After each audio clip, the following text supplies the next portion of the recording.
Capítulo 1. Los orígenes. Sección 1C. La revolución vista desde los ojos de los campesinos.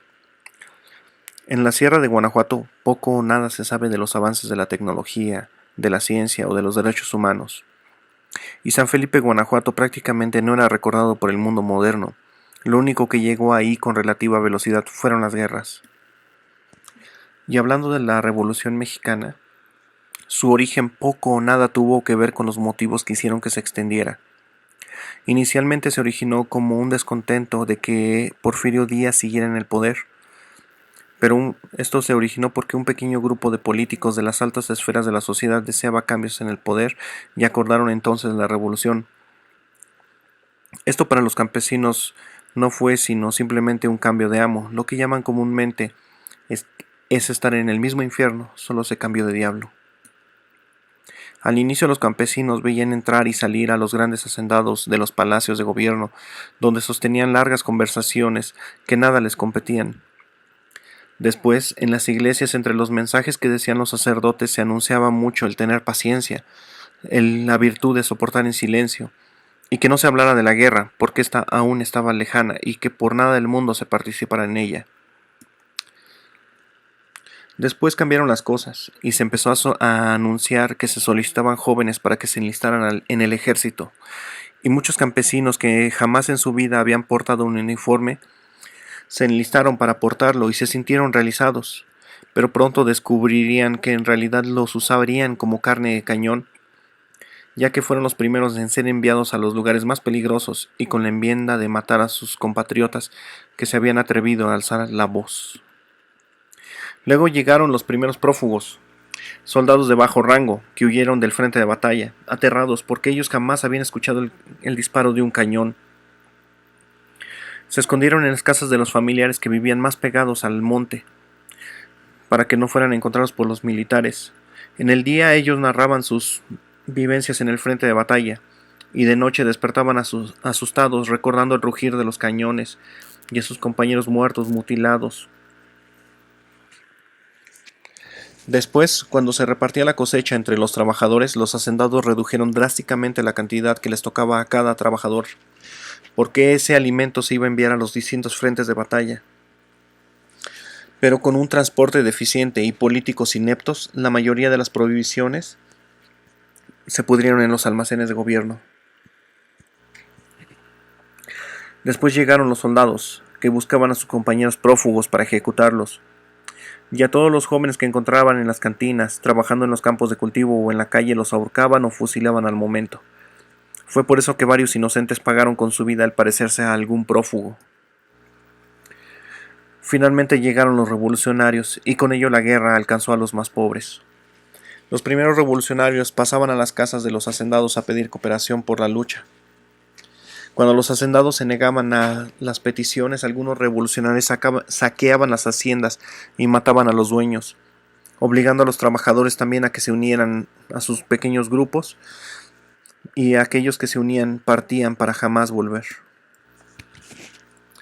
Luego llegaron los soldados, con las mismas exigencias que los revolucionarios, pidiendo todo lo que podían, y saqueaban primero las casas de los ricos, luego las de los pobres y finalmente las iglesias. Cuando los soldados saqueaban las iglesias, alguno que otro hombre valiente se les enfrentaba, pero generalmente terminaba ahorcado o con un par de balas en el pecho.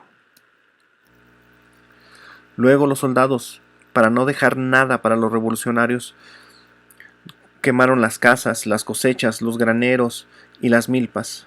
Se llevaron los animales para usarlos de provisiones y ya de paso también robaron mujeres.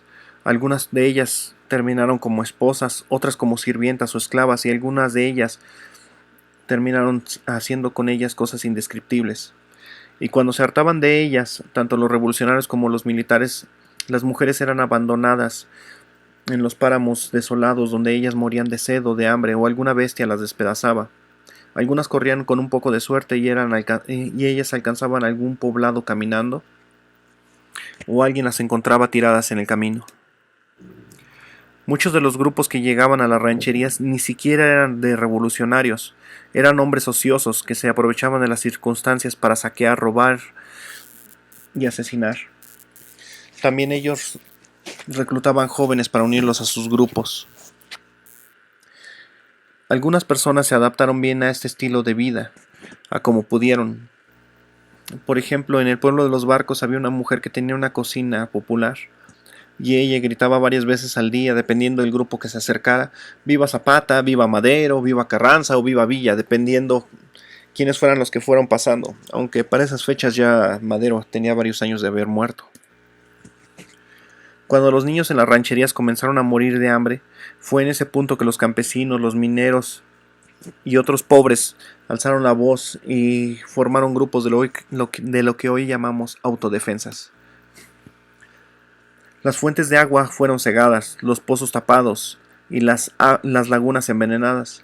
Algunas veces eran los militares, otras veces los revolucionarios, pero sin importar quién lo hacía, el resultado era el mismo: muchos morían de sed, se perdían las cosechas y el ganado, además de que proliferaban las enfermedades.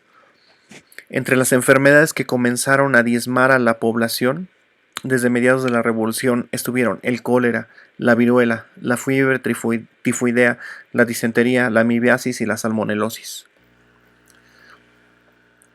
Aquí es, en este punto, donde inician uno de los capítulos más oscuros de la humanidad y uno de los menos conocidos. La mayoría de las armas y municiones que llegaban al país lo hacían vía tren o barco. Cerca de las vías del tren, en lugares desolados y de difícil visualización desde el tren, se montaban de manera irregular algunos parques, es decir, almacenes de armas, los cuales eran completamente clandestinos. Algunos de esos parques eran dirigidos por estadounidenses dedicados al tráfico de armas, que vendían al mejor postor. Y pues bien, sucedió que en Estados Unidos, en los almacenes militares, empezó a haber brotes de influenza. La influenza de la clase H1N1, que fue una de las más mortíferas y contagiosas. Esta se esparció desde los parques hasta las rancherías y las ciudades. Hasta la fecha no se sabe cuántos millones de personas mató en México, pero se estima que estuvo entre 1 y 5 millones entre los años de 1915 y 1940. El mundo entró en guerra y la influenza fue el segundo asesino más letal que tuvo. A nivel mundial se cree que mató cerca de 120 millones de personas. El nombre final que recibió fue gripe española, pero tuvo muchos nombres dependiendo del país donde estuviera. Por ejemplo, en Japón se le llamó gripa de los luchadores de sumo, entre los miles de nombres que tuvo a lo largo de la historia. Aquí simplemente se le llamó peste. Esta peste arrasó pueblos completos, especialmente las poblaciones indígenas que habitaban en la sierra, los cuales fueron especialmente sensibles a ella.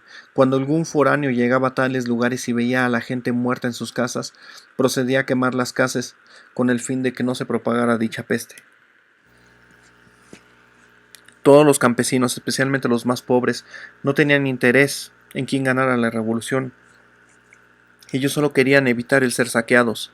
Así se organizaron para ir a dar caza a los grupos armados que merodeaban la zona, ya fueran revolucionarios, militares o saqueadores. Inés era famoso por su precisión al disparar y por ende tener una buena vista. Por ello fue uno de los elegidos como vigilantes y lo trasladaron a las peñas, donde veía el camino para visualizar si algún grupo armado se acercaba a los pueblos. Inés, antes de irse con Antonia, le pidió que cuidara a los niños. Ellos tenían una vaca lechera muy buena. A diario Antonia la ordeñaba y le daba 20 litros de leche al día. Con esa leche le daba de comer a sus hijos, y con lo que sobraba hacía quesos y los ponía a secar con hierbas para que se conservaran. Eso comieron en la época de hambre. La vaca y otros animales fueron escondidos en el monte, el cual quedaba aproximadamente a 10 minutos caminando. Esa fue la ventaja de que le heredaran las peores tierras a esta Inés. Cada vez que llegaban noticias de que algunos grupos armados estaban entre las rancherías, Antonia cargaba a los niños de brazos y se subía con ellos al monte. A veces daba hasta 3 vueltas para sacarlos a todos. Al final apagaba todos los fuegos que hubiera cerca para que no fueran a quemar su casa. Entre Inés y Antonia escarbaron pozos de agua en el monte, los ocultaron con ramas y de ahí se proveía Antonia en los días para no bajar a su casa para beber. De ahí daba de beber al ganado, regaba algunas plantas que tenía cuidadosamente escondidas entre los árboles, y tomaban todos ellos. Cuando las noticias de la peste llegaron a Antonia, esta separó a las gallinas en grupos de 5 o 6. Distanció a cada grupo entre sí y se decía a sí misma: si un grupo enferma, las otras se podrán salvar. De manera preventiva, también les daba a las gallinas a comer plantas e insectos medicinales. Cuando algunas gallinas tenían moquillo, le picaba ajos y se los daba a comer. Las frutas y las verduras las lavaba muy bien y las cáscaras se las daba picadas a las gallinas para que éstas no enfermaran. Cuando el zorro, el gavilán o algún gato hería a un pollito, Antonia lo cosía con hilo y aguja. Le ponía cenizas de plantas medicinales y sal en la herida hasta que sanara, y esto mismo le enseñó a hacer a sus hijos. Cuando huía al monte con los niños, siempre cargaba su machete y una bolsa llena de piedras para la honda, por si era necesario defenderse. Afortunadamente nunca tuvo que usarlas. La gente, al tener miedo de viajar, iba con Antonia. Cuando enfermaban o le mandaban a llamar para atender algún parto, fue que ella fue adquiriendo fama. En una ocasión que envenenaron el riachuelo, arrojando en él restos de animales muertos, 3 de los hijos de Antonia enfermaron de gravedad, pero ella con sus cuidados logró que se recuperaran. Inés, por su parte, tenía el don de mando. Aunque no era el líder del grupo, todos los hombres lo veían como si lo fuera. En una ocasión fue a un pueblo pequeño escondido entre los montes, pero cercano a las vías del tren, en el cual habían llevado municiones desde Estados Unidos. Al llegar encontraron a todos muertos, en camas, en petates o en el piso, pero todos dentro de las casas. Los animales estaban intactos, y los hombres que venían con Inés querían matar a algunos animales para comer, pero Inés se los prohibió completamente, y además les dio la advertencia de que si alguno mataba a algún animal, tal hombre sería echado del grupo. Entonces abrió los corrales y dejó escapar a los animales, tomó las armas y las municiones prometidas y prendió fuego a las casas. Se quedó hasta ver que las casas fueron consumidas por el fuego y reducidas a cenizas. Hasta entonces se fue.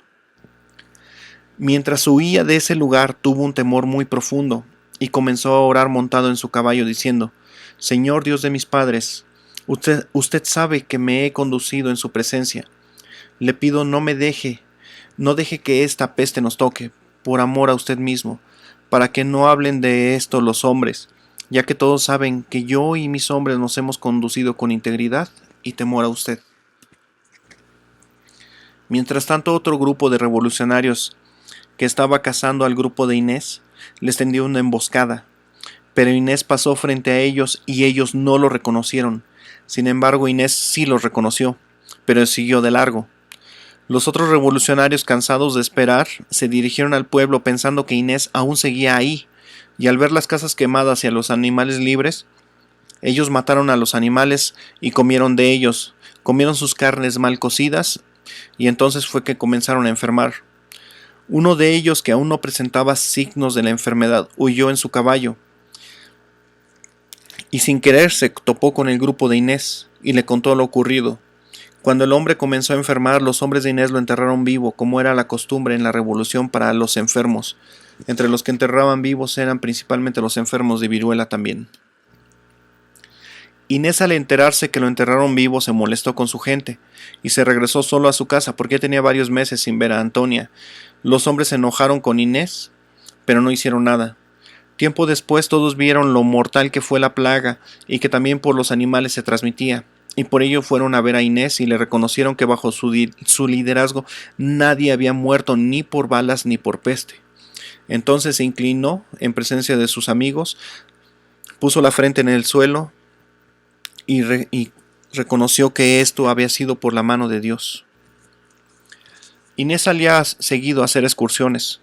Cuando disparaba se hizo famoso porque primero les volaba el sombrero a 2 o 3 de los enemigos, y si estos no se intimidaban, entonces procedía a matarlos. El grupo de defensa de Inés se hizo famoso entre los grupos de los saqueadores y pronto estos dejaron de frecuentar la zona. La revolución no tuvo una fecha de culminación clara, ni tampoco el momento en que los hombres pudieron volver a sus casas. Nadie les avisó que ya había terminado, pero fue aproximadamente entre los años de 1920 y 1922 que la mayoría de los hombres ya estaban en sus casas. Hubo muchos que vieron con malos ojos lo que Inés y sus hombres hacían, entre ellos los habitantes de una localidad cercana llamada El Lindero. En ella habitaba una familia de apellido Ortega, y ellos tenían varios militares en activo, y el patriarca de ellos, llamado Domingo Ortega, era quien menos apreciaba a Inés. Sin embargo, nunca hizo nada contra ellos. Por otra parte, la influenza nunca fue controlada. Mató a los más vulnerables y poco a poco dejó de saberse de casos, mas no desapareció, continuó latente durante varios años más. Curiosamente hubo lugares donde nadie apoyó a las autodefensas, dejaron que los militares y los revolucionarios saquearan sus haciendas y también las iglesias. En esos lugares, en lugar de combatir, se atrincheraron en haciendas, y fue en esos lugares donde la influenza y la viruela ocasionaron más muertes. Al final de la revolución, la mayoría de los grandes hacendados habían muerto o perdido todos sus bienes, por lo que las tierras quedaron desolados por un tiempo, y cada quien sembró lo que pudo.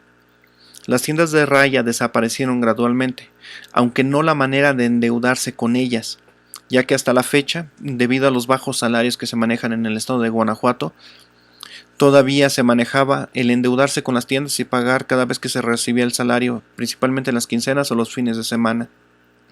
Este modo de endeudamiento sobrevivió todavía al siglo XX.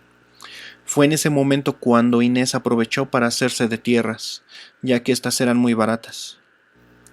Cuando por fin Inés regresó a casa, su hija mayor Brígida ya se había casado, y su madre había fallecido hacía un par de años atrás.